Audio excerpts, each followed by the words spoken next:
Perhaps the most memorable stunt in Star Wars was actually performed by Mark Hamill and Carrie Fisher. The nick-of-time escape of Luke and Leia across a yawning chasm in the Death Star. Mark Hamill wanted to do as much as he could himself. I had times when I had to keep him back because he was too enthusiastic, actually, and he could have got hurt. Princess Leia and Luke Skywalker had to swing over this void. We couldn't afford stunt doubles, so I said to George, well, I can teach them to do this and be quite safe. My buddy and I, we put the harnesses on, we put the wires on, everyone down below, because remember, we're about 20 metres up, looking down on them, right? And as we swung across, there was a terrible tear. And my buddy said to me, Peter, your harness has snapped.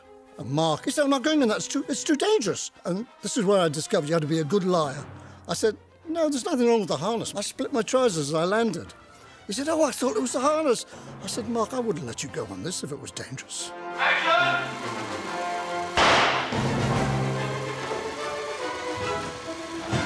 You know, they did it, as you know, in one take, and that's how we got it.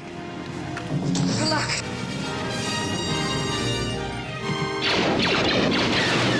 That was really early on in the shoot, when I was still worried about my weight. And I thought that we were going to miss, and I'd hit the wall, and they will say, still too tubby. Let's bring in Jodie Foster.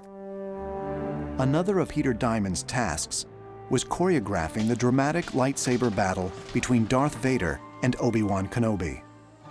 You can't win, Darth.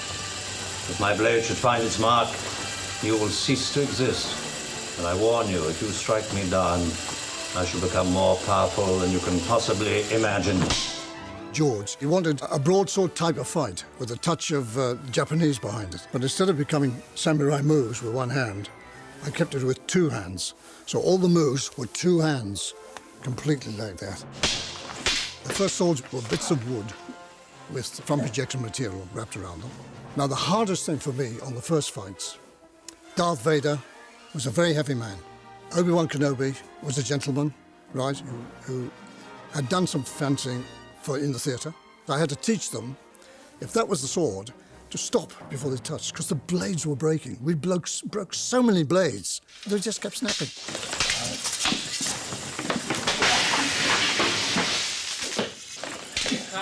Cut it.